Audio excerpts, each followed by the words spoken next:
Hey everyone! In today's video, I am sharing my spring decorate with me for 2025 in my living room. I'll be showing you how all the little bits and pieces I've been sharing over the last couple of weeks came together in this space. We will keep things simple, easy, and affordable. Let's go ahead and get started.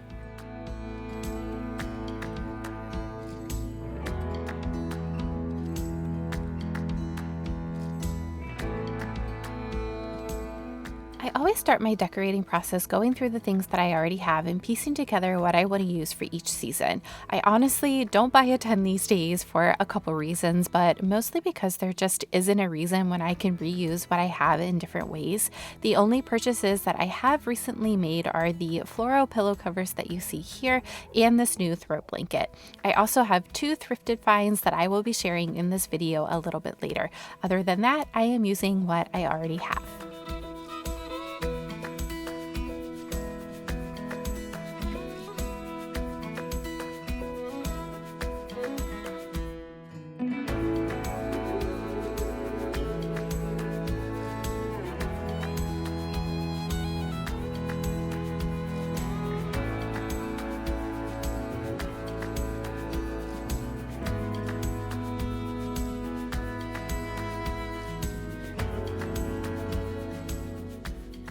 I saw this really pretty color palette on Pinterest and it had a hint of a darker pink or burgundy color that I wanted to sprinkle into this space. These raspberry stems I picked up last fall from the at-home store, and unfortunately I have not seen them again since. My favorite Etsy shop does have a similar one that I will link for you, but I believe the at-home ones were slightly more affordable. I love for my arrangements to have a natural and gathered look, like you just went out into the garden and picked them.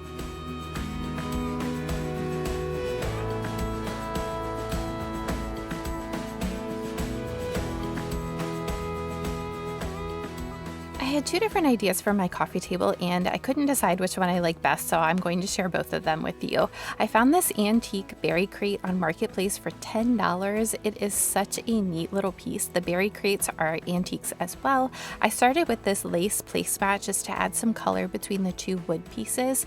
I used two asparagus ferns as my base. A friend of mine dries these flowers from her garden and she gave me a ton of them.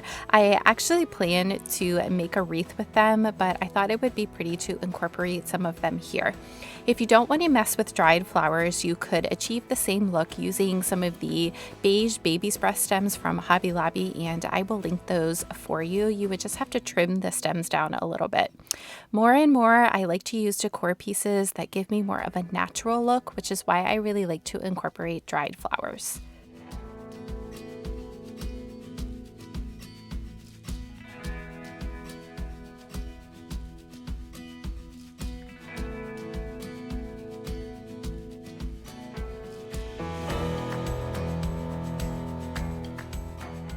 I made these pressed flower tea lights in a previous video that I will link here for you. Anytime I can use a glass cloche, I do, because I just love how they look. I positioned most of the decor on the table in the middle, so there is still a good amount of usable space to keep it functional. This is also a low profile arrangement, so it doesn't impede the view of the TV.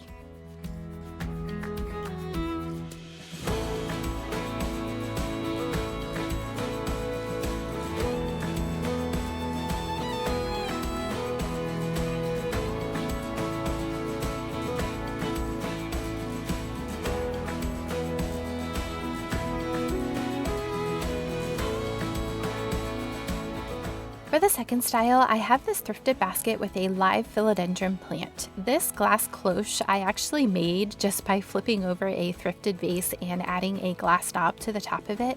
I have a little ceramic bird and a nest with some moss in this one. For the next cloche, it has similar elements to the first one, but I added this floral teacup.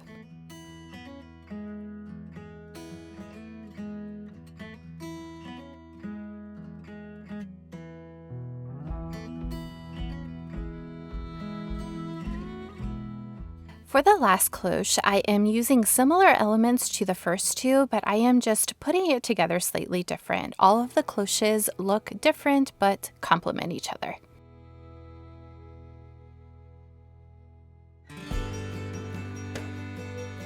I lean into cottage style when I style my spaces in my home. I really love the cozy vibes this style gives and how it incorporates vintage pieces.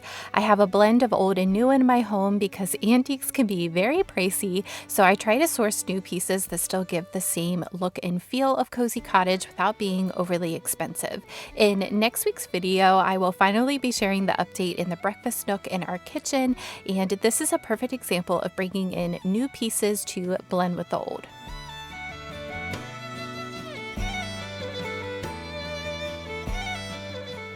I tend to gravitate towards muted color tones in my spaces. I do have some color on my walls, which is why I tend to select pieces in light muted tones. This still adds a hint of color, just in a more understated way.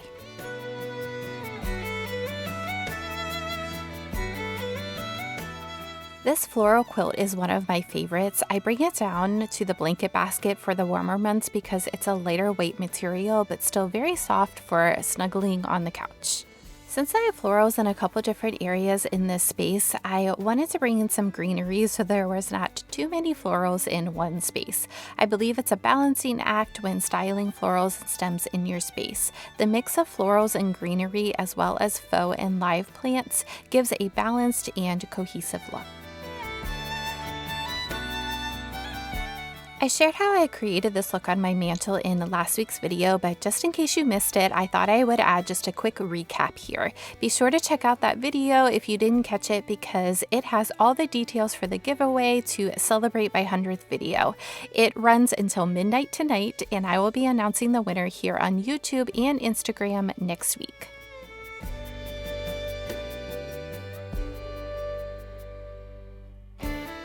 The tutorial for how I created these painted books is also in last week's video. I am going to make some more of these books because I just love how they turned out. I am thinking some plain ones would be really nice to have for styling as well.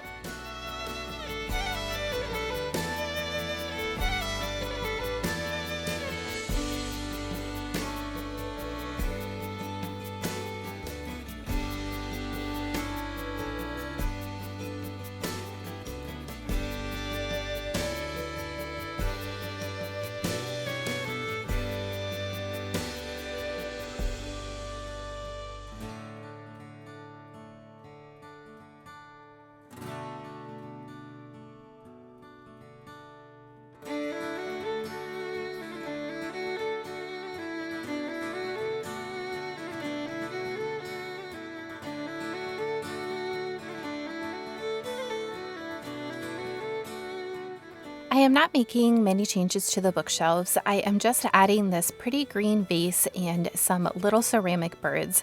I have always loved birds. They remind me of my grandmother as she also loved them. She had the most amazing vegetable garden, which is why I love to be out in the garden so much. I think it is so important to have little pieces like this in your home that tell your story.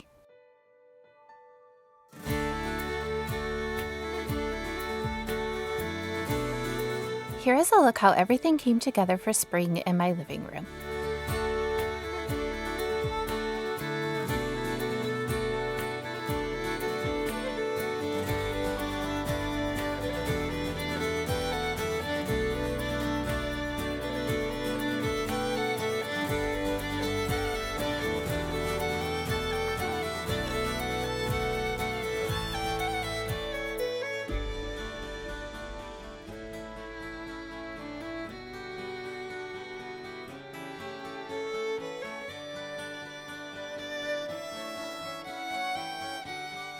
Alright everyone, I hope you enjoyed this video and got some ideas and inspiration for your home. In next week's video, I will be sharing my spring kitchen and some exciting updates in this space. I am looking forward to sharing the lucky winner for the giveaway March 16th. If you are looking for more home decorating inspiration, be sure to check out one of these videos next. Thank you all so much for being here, and I will see you next week.